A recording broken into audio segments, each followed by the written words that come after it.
This is the War Memorial in Stratford, Ontario, and it's typical of all the war memorials across Canada, in every village, in every town, and in every city. And these memorials are gateways to the First World War.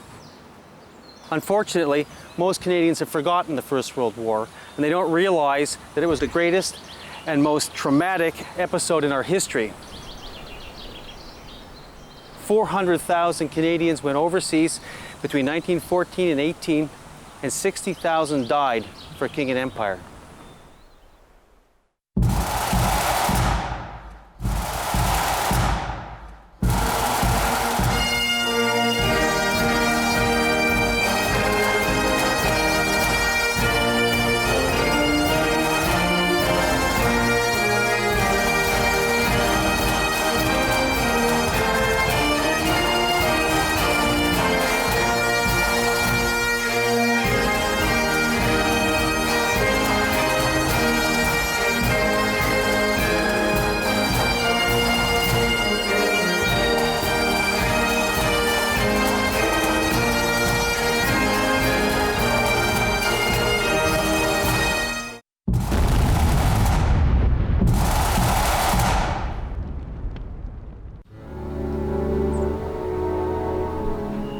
In these quiet woodlands, you can still find reminders of a great war, shell holes left from fierce battles fought here long ago. Muddy trenches where thousands of men struggled to the death.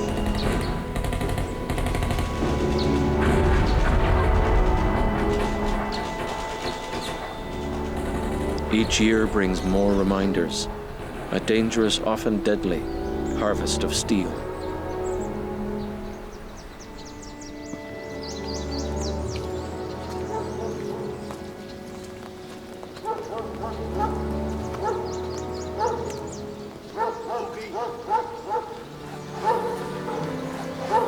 That's a German shell, 21 centimeters. Rising up through the soil are thousands of high explosive shells that farmers leave by the side of the road, lethal relics of one of the bloodiest battles in history. It's 3-4 kilometers from Passchendaele, so it can be from the big Passchendaele fight, one of the battlefields of Passchendaele.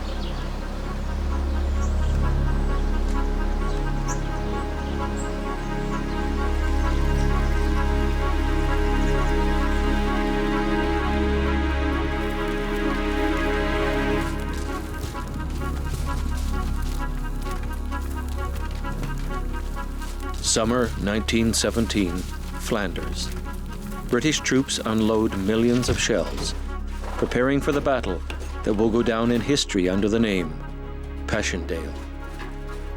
The British Commander-in-Chief, Field Marshal Sir Douglas Haig, is about to launch his greatest offensive yet, to liberate northern Belgium from the Germans and seize its channel ports.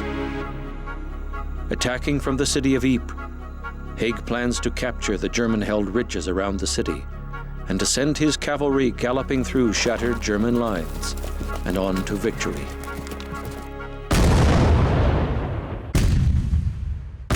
For 10 days, 4 million shells thunder down on a few square kilometers of Flanders. Ordered to resist to the last man, German troops, like 22-year-old Ernst Junger, can only hunker down and pray they will survive.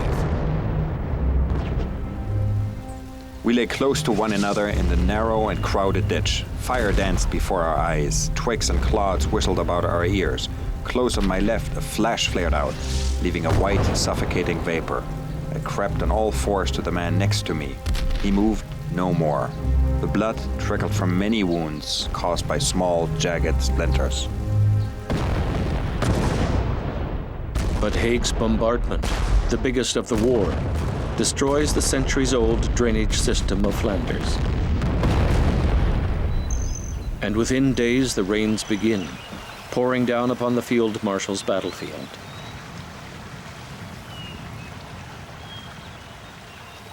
We're standing on one of the most bloody, deadliest, infamous battlefields in history. And today it looks like this. The shelling over this period had destroyed all the creeks and all the drainage, like the little rave beak that's beside us here. And it just turned the whole thing into a sea of mud, or a treacherous morass. And soldiers who fell off duckboards would drown in the mud.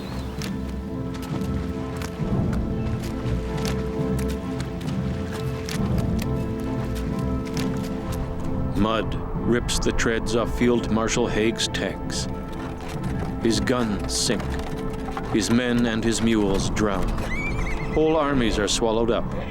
And Douglas Haig's great offensive flounders in a sea of stinking slime.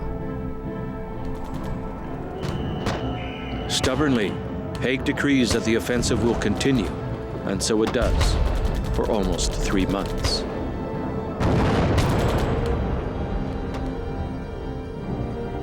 By October, the field marshal has lost 250,000 men, and the key ridge overlooking the city of Ypres, the ridge of Passchendaele, is still in German hands.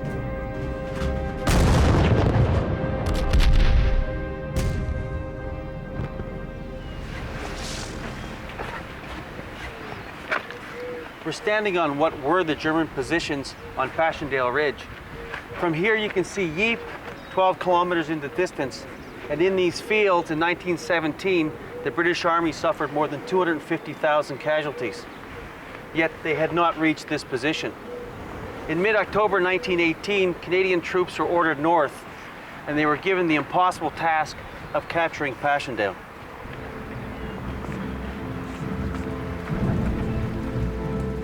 Since its victory at Vimy Ridge 6 months before, the Canadian Corps has been considered an elite force.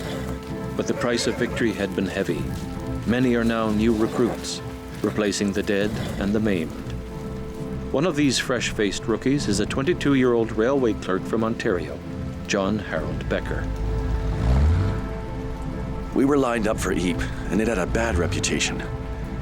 Every minute brought us closer to the front and further into the great wastes that were Belgium. Tremendous traffic congested the road. Troops were everywhere, and the roadside estaminets were doing a thriving business. On the western edge of Ypres, we got out of our trucks and started our march. When the Canadians enter Ypres, they can see for themselves how, after 3 years of war, the city has, like so much of the world, been reduced to rubble. Only soldiers trudge through the shattered streets. The population is gone. And of the world-renowned monuments, such as the Cloth Hall and the cathedral, only empty shells remain.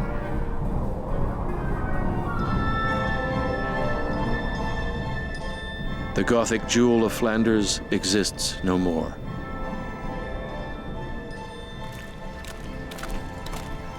As we entered this city, we were spaced a considerable distance, each platoon moving by itself. There was only one route through Ypres, and this main road carried all the traffic to and from the great salient to the east. Every few minutes, a big shell landed somewhere in the neighborhood of the corner by the famous Cloth Hall, and at intervals, a whole salvo was planted in the city.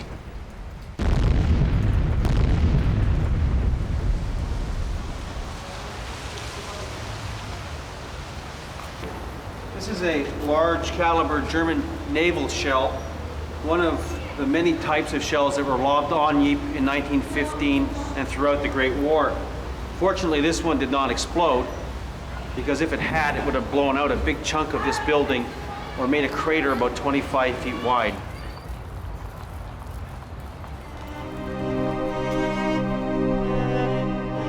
When Agar Adamson, the commander of the Princess Patricia's Canadian Light Infantry, enters the desolate ruins of Ypres, his first concern is to find shelter for his men. Dear Mabel, I shoved the men into what cellars could be found. I showed one of our new officers around the remains of the town. The shelling on both sides is most intense. The evening bombing accounted for some good dear fellows of another battalion. My love to you, ever thine, Agar.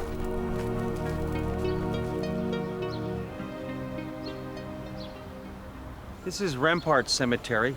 It's at the southern end of Ypres, and it's one of the most beautiful cemeteries in the salient.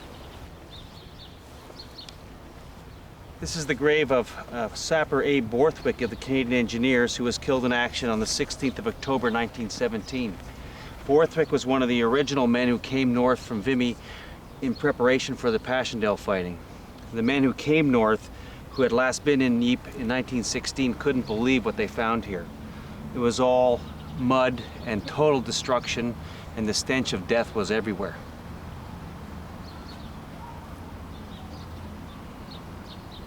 We're looking out over the moat here.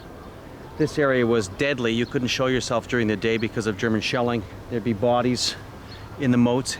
The whole place was just demolished. It was hell on earth.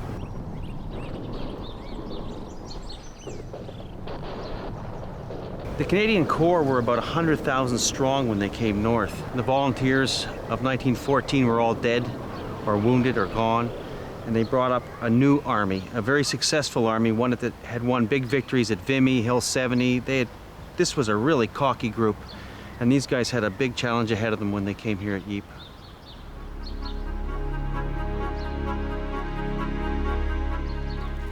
After a 3-month offensive to save his career, Field Marshal Haig has to justify his huge casualties with at least one tangible success. He orders the commander of the Canadian Corps, Arthur Currie, to capture Passchendaele Ridge. Calculating that the ridge will cost 16,000 Canadian casualties, Currie declares that Passchendaele is not worth one drop of blood. Stubbornly, Haig insists. He orders Currie to attack, and finally Arthur Currie promises his Canadians will take Passchendaele. Only when they relieve the Australians and New Zealanders do the Canadians realize the full horror of the battle. The Anzacs had fought their way to the foot of Passchendaele Ridge, and there they had been slaughtered. 38,000 casualties. The survivors look more like ghosts than men. Dear Mabel, the condition of the ground beggars description. Just one mass of shell holes, all full of water. The strongest and youngest men cannot navigate without falling down. The people we relieved tell me in the attack a great many of their men were drowned in shell holes for want of strength to pull themselves out when dog-tired. Ever thine, Agar.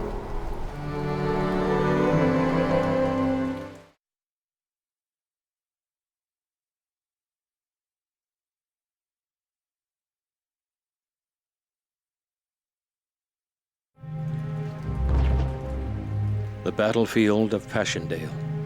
Kilometers of mud, a naked, barren morass, all of it exposed to German guns and bombers. Looking out over the wasteland, General Arthur Currie, the Canadian commander, realizes what faces him. Just to get to the foot of Passchendaele Ridge, he will have to build a network of floating plank roads. He puts the troops to work, and 22-year-old John Harold Becker finds himself in a work party. Daily, we plugged up that road, past the labor battalions working to fill in the new shell holes and trying to keep the soupy mud below ankle depth. Past broken wagons and guns, past ambulances going out with the wounded, past bodies of young Canadians, English, Scotch, Irish, and Australians, past the smells of rotting flesh, past bodies that were more recent casualties but looked the same in the color of the mud, the color of the blood. Our own party usually numbered one or two less than on the ingoing trip.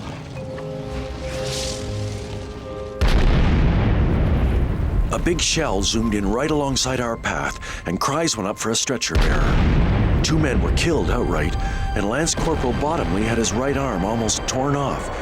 When I got to him, he was standing there calmly with a tight hold on the stump of his arm just above the wound. The rest of the arm was hanging by a couple of tendons. When he left with the other wounded fellows, he called out a cheery goodbye.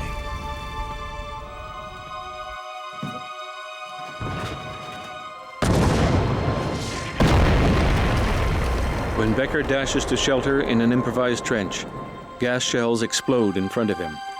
With his face and body scalded by mustard gas, Becker can't breathe. He becomes just one more casualty. But he is lucky. Soon he is in an ambulance, and for Harold Becker, the Battle of Passchendaele is over. As the floating plank roads near completion, German air attacks intensify. Gotha bombers pound the Canadian road builders.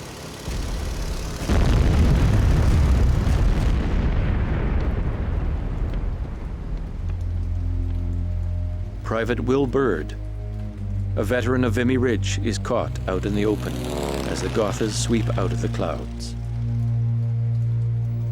At that moment, over came two big black-winged German Gothas and dropped bombs. Some ammunition mules were packed in line on a shaky board road made of planks, and one bomb made a direct hit on a broad mule rump. The Gothas flew off, and we saw men push the three dead mules into the mud. Shambles of head and entrails were shoveled into the mire, and then the ammunition train went on. We kept on and arrived at a battery of 5 guns. The battery horses had drowned in mire as they tried to move the guns to the left where a slight rise afforded more solid ground.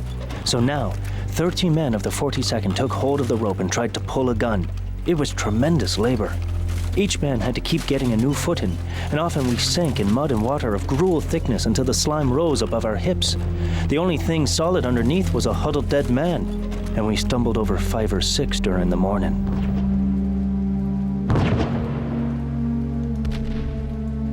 On Passchendaele Ridge, the Germans know that if they can slow the Canadians down until the winter rains arrive, they will have won the battle. Night and day, the German guns never stop firing, saturating the Canadians with high explosive, gas shells, and shrapnel. But non-stop the work goes on. Soon the roads are complete, and General Currie is ready to launch his attack. But approaching the ridge, his men face the Ravebeek Creek, then a flooded and deadly morass. So Currie has to split his attack in 2, sending one division up Bellevue Spur to the north and another up Passchendaele Ridge to the south. And because the mud slows everything down, Currie plans the attack in 3 stages, separated by a pause of several days.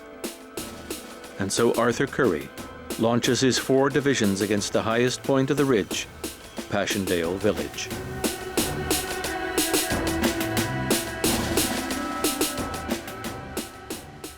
We're standing on the Bellevue Spur. This was the jump-off position for the Canadian attack on October 26, 1917. Up this ridge, approximately 4,000 Canadian soldiers went to attack the German positions. And on the far ridge over there, Passchendaele Ridge, another 4,000 were attacking. The attacks had to be 2-pronged because the ground in between was a morass of mud and impassable. The first day they managed to push ahead around 700 yards, which by Passchendaele standards were very good.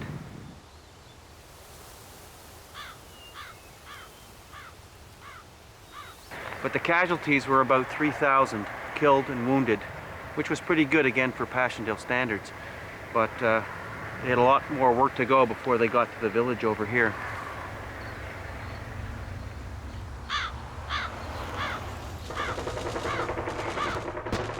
As the men slog up the muddy slopes, Currie's massive creeping barrage is supposed to protect them. But the guns slip in the mud, lose their targets, and the shells fall short, as Private Pat Burns, a rookie with the 4th Division, soon discovers. We were on the move forward. I had not gone far when I was hit on the back of the head by a fragment of one of our own shells. I believe there were as many casualties, if not more, caused by our own guns as were caused by enemy fire.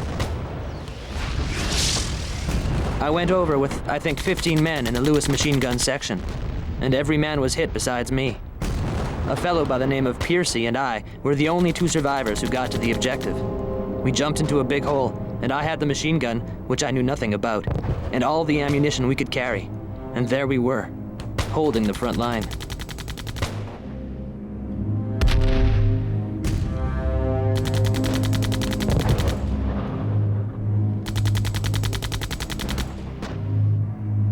The October 26th attack lasts a few hours.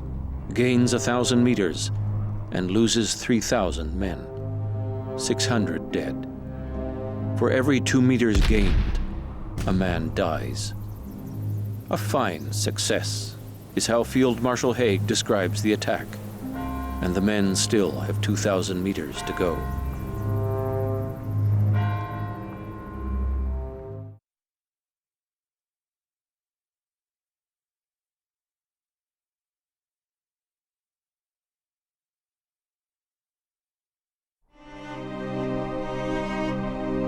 General Currie's first attack towards Passchendaele has carried the line forward 1,000 meters. For his second attack, Currie plans a forward leap of another 1,000 meters. Venturing out to inspect the battlefield is Agar Adamson of the Princess Patricia's Canadian Light Infantry.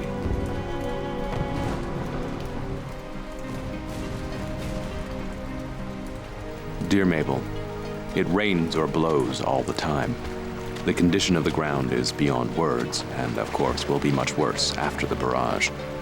I cannot see all the men together because we are under observation. I am delighted with the spirit of the men, and if human endurance can stand it, we should be successful. But, of course, this game is the biggest of big gambles, and no one can foresee the future. But I am hopeful the dear old regiment will play up to their very best. Ever thine, Agar. Major Talbot Papineau, a wealthy French Canadian, often seen as a future Prime Minister. He has fought with the Princess Pats before, but is now safe in a staff job at headquarters. Just before the battle, Papineau decides to return to Ypres. His place, he feels, is with his regiment. Dear Mother, I never felt so good. This morning we had a church service and sang Nearer My God to Thee, familiar of how we used to sing as kids at Montebello. No one ever played the piano as well as you. Dear little Mother, how pitifully little I seem to have seen of you. But we will find a fund of buried affection after the war. Talbot. As Talbot Papineau and his men crouch in a shell hole, Arthur Currie unleashes the Canadian barrage. The Germans scramble for cover, hunkering down inside their pillboxes. Laid out in a checkerboard pattern, hundreds of these concrete blocks dot Bellevue Spur and Passchendaele Ridge.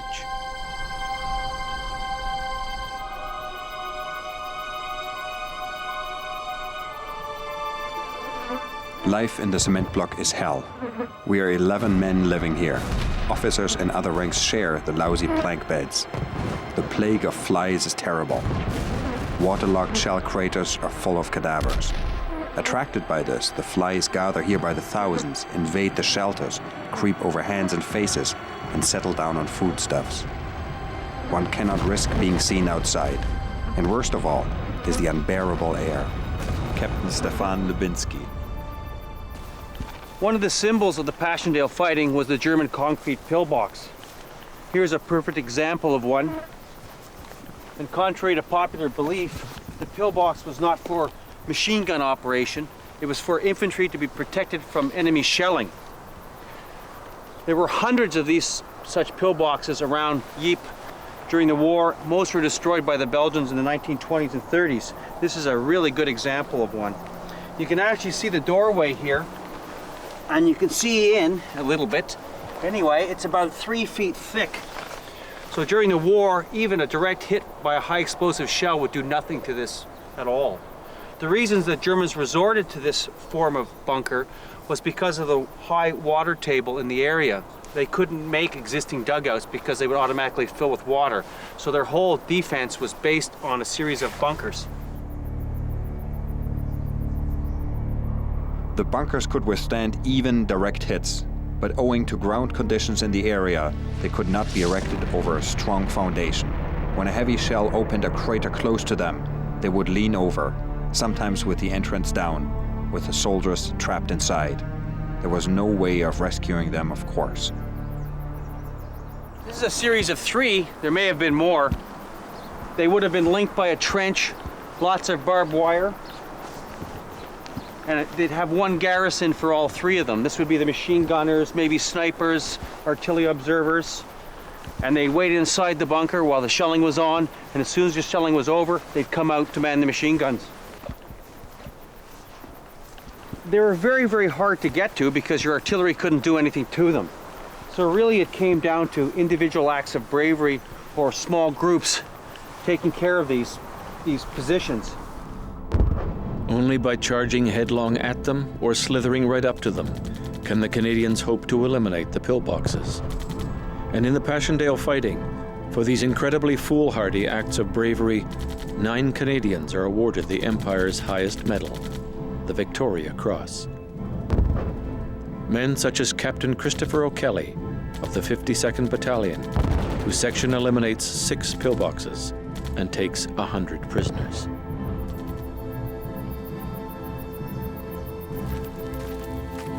Scrambling out of their shelters, the Germans who survived the Canadian bombardment prepare for the Princess Pat's attack.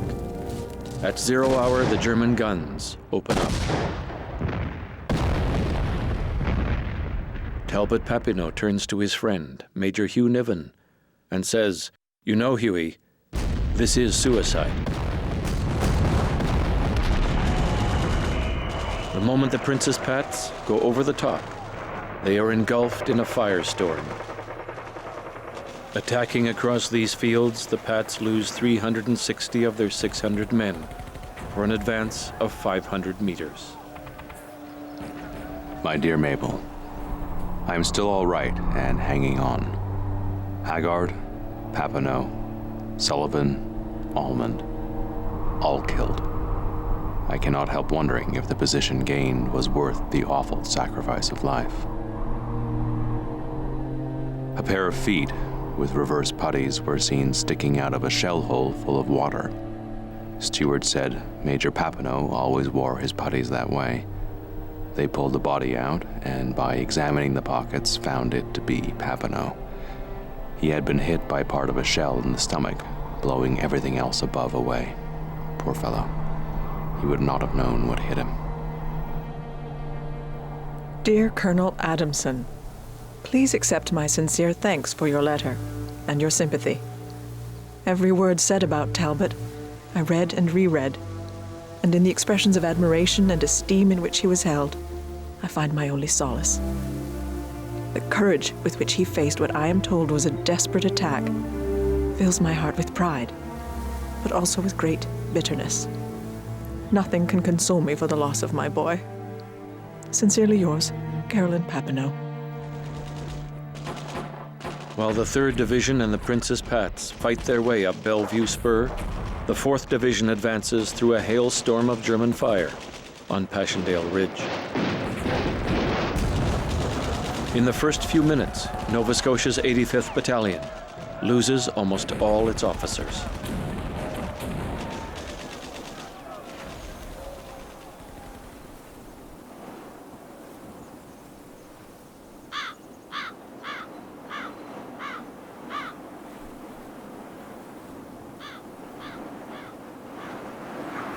This is the monument that commemorates the actions of the 85th Nova Scotia Highlanders on October 30th, 1917, in their action here against Passchendaele Village.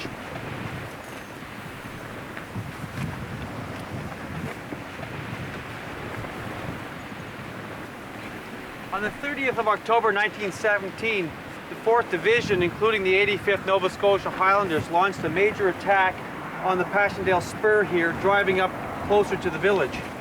They fought against uncut barbed wire, pillboxes, and just an incredible amount of mud.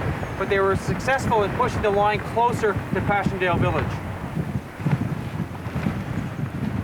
This memorial commemorates all the dead of the 85th Nova Scotia Highlanders killed in that action right here on the 30th of October 1917. This was their worst day of the war. But the line was pushed closer to Passchendaele Village. They captured the small villages in here, and they were ready for a further assault on this village of Passchendaele itself.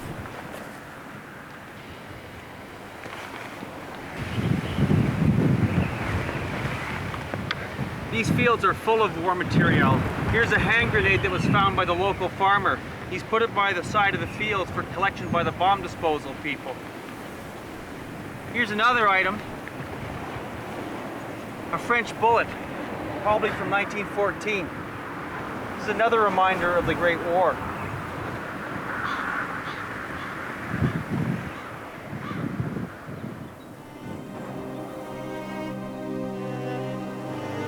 At the end of the second attack, the Canadians had pushed ahead 900 meters and suffered 2,300 casualties, including 900 dead.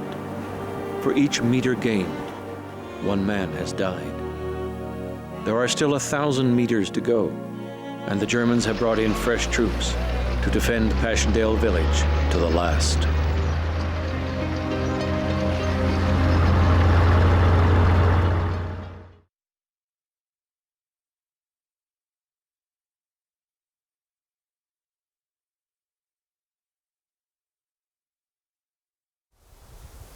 The peaceful Belgian village of Passchendaele. In the fighting for Passchendaele, more people died than were killed by the atomic bombs at Hiroshima and Nagasaki. Sitting near the highest point of the ridge, the village has become the final objective of Field Marshal Haig's great offensive. And the Field Marshal has sacrificed armies trying to get there. In Flemish, the word Passchendaele means the Valley of Christ's Passion, the valley where God died.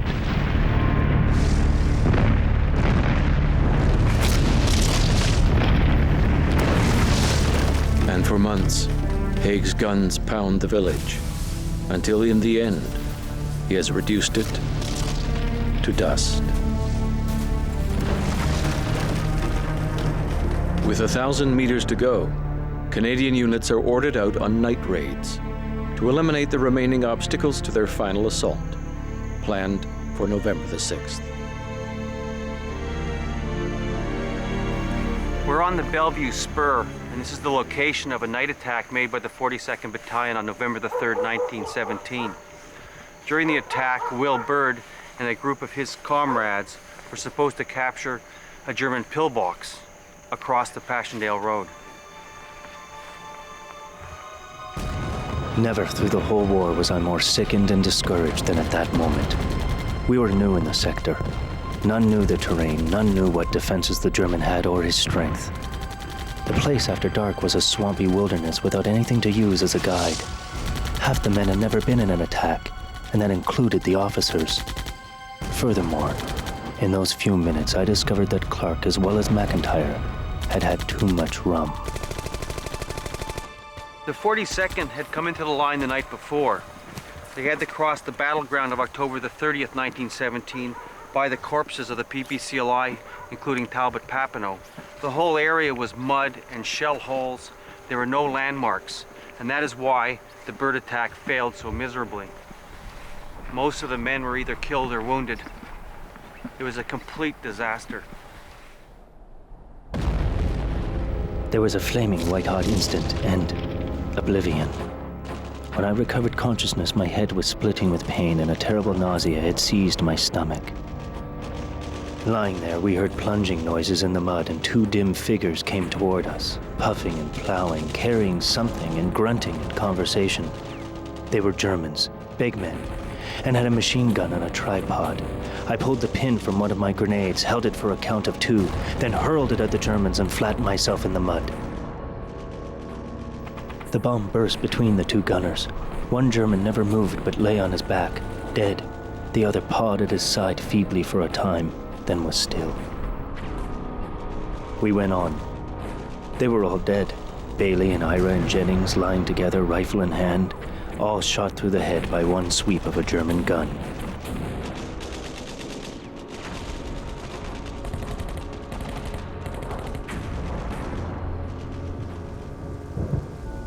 The same night, other platoons attack.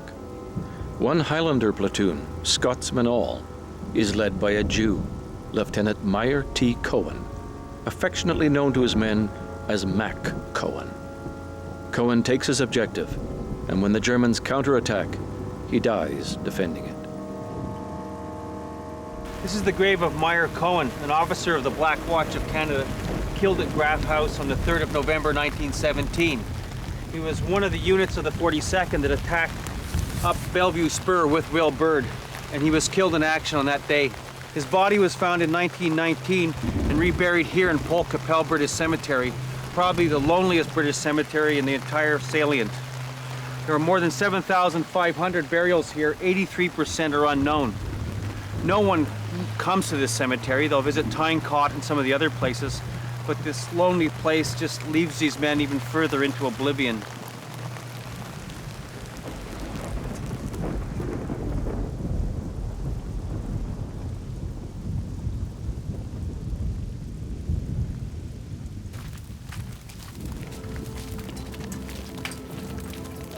November 6th, 1917. General Currie's final assault on Passchendaele. 6 a.m. Every Canadian gun opens fire.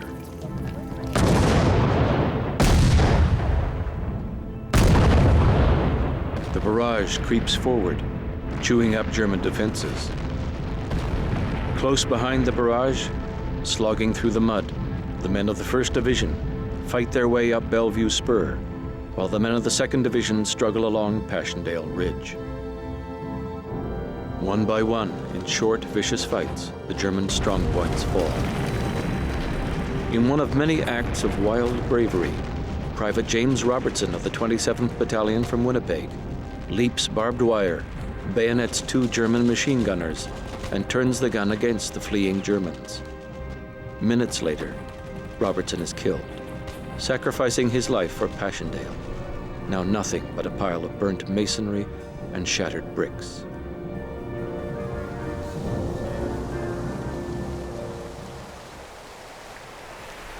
We're at the Canadian Battlefield Monument at Cress Farm. It commemorates the Battle of Passchendaele.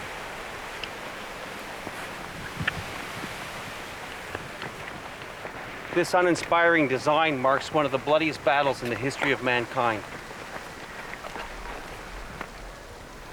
The inscription that commemorates the action reads, "The Canadian Corps in October-November 1917 advanced across this valley, then a treacherous morass captured and held the Passchendaele Ridge." The Battle of Passchendaele cost the Canadians 16,000 killed and wounded, but it was their most tenacious and most courageous battle of the entire war.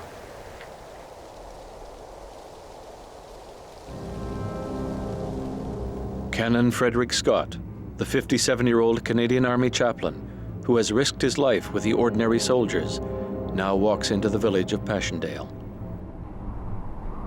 The whole region was unspeakably horrible. Bearer parties, tired and pale, were carrying out the wounded on stretchers. The bodies of dead men lay here and there where they had fallen. The huge shell holes were half full of water, often reddened with human blood, and many of the wounded had fallen into them and drowned. I went ahead and found, sitting in the mud of a trench, his legs almost covered with water, a lad who told me he had been there many hours. He was smiling most cheerfully and made no complaint about what he had suffered. One of the men asked him if he was hit in the legs. He said, yes, but the man looked up at me and, pulling up the boy's tunic, showed me a hideous wound in his back. They carried him off, happy and cheerful. Whether he recovered or not, I do not know.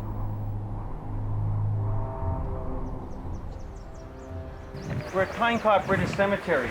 It's the largest Commonwealth cemetery in the world, and almost all the burials here are men who were killed in the Passchendaele fighting. It contains 1,000 Canadians as well, and these Canadians were all killed in the advance to Passchendaele Village. The cemetery was established during the fighting at Passchendaele in 1917, but it was only a very small cemetery at that time. After the war, they brought in another 11,000 bodies from the surrounding battlefields, and now the cemetery contains close to 12,000, of which 70% are unknowns. The unknowns were our soldiers where they found the remains, but they could not give a name to them. They may identify the unit or the nationality, or sometimes that he was just British, but they could never actually determine what the man's name was.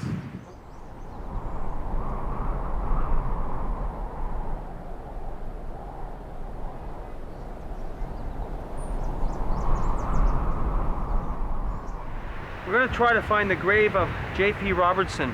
Robertson won his Victoria Cross in the capture of Passchendaele Village, but he was killed in the action.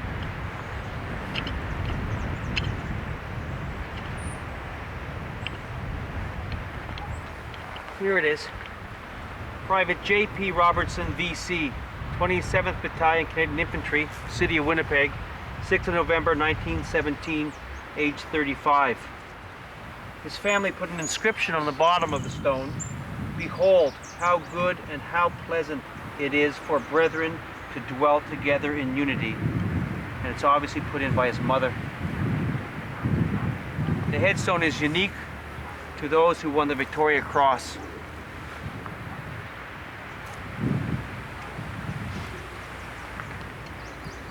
Private H. Phillips, 102nd Battalion, Canadian Infantry, killed in action 30th October 1917. He would have been killed at Crest Farm. R.P. Barr, 38th Battalion, Canadian Infantry, here from Ottawa. He was killed in action 30th October 1917, and he was 19 years old.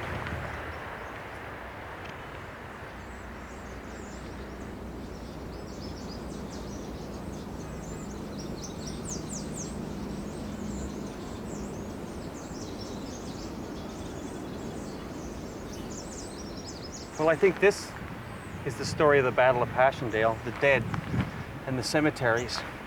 The plan to break through to the Channel ports was an excellent one. Started off with some promise, and then it died out here in the fields, in the mud, and the barbed wire. To sit here and see Ypres 10 kilometers away, and to think that 300,000 men were killed and wounded, to get only this far is just an incredible testament to failure.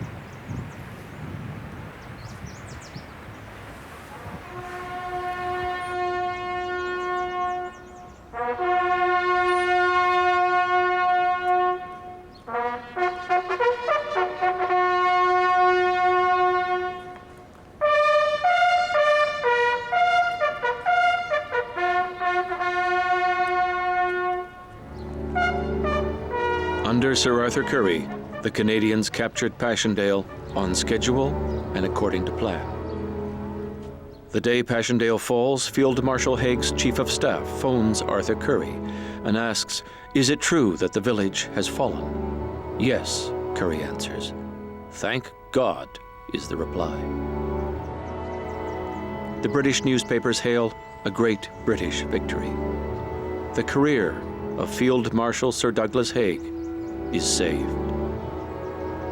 Taking Passchendaele had cost 16,000 Canadian casualties, precisely what Arthur Currie had predicted.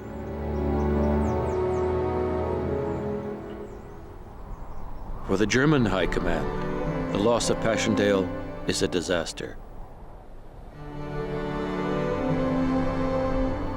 They are now determined to blast the Canadians from the ridge that has already cost so much blood.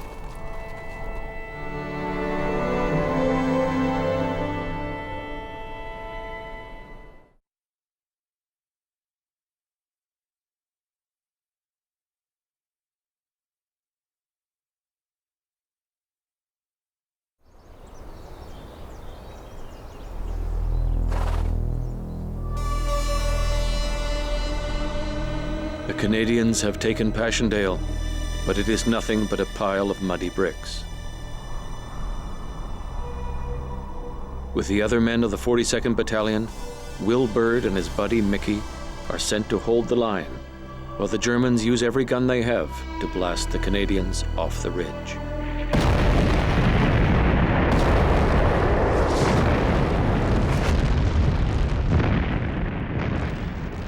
We got out and went on down the road, and there came a salvo of whiz-bangs. As the last soul-tearing smash crashed in my ears, I saw Mickey spin and fall. I jumped to him. He had been hit in several places and could not live 10 minutes. "Mickey, Mickey!" I called his name and raised him up, and he nestled to me like a child. "I'm through," he said. "I don't want to kill people anyway. Tell my mother." His voice was so low I could not hear, but his lips still moved.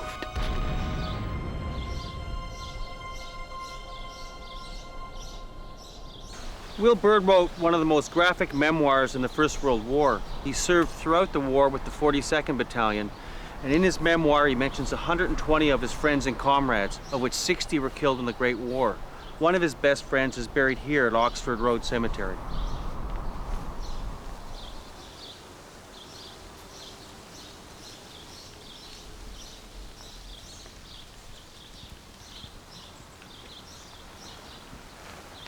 This is it here.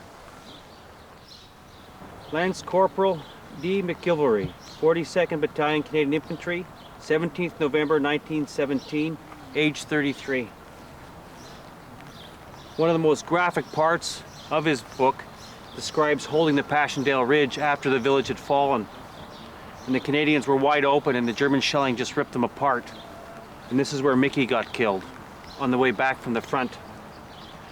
Byrd was pretty cut up about this. For a man who was pretty used to death, this one hurt him pretty badly. Sadly, he'd see a lot more of his friends go in 1918.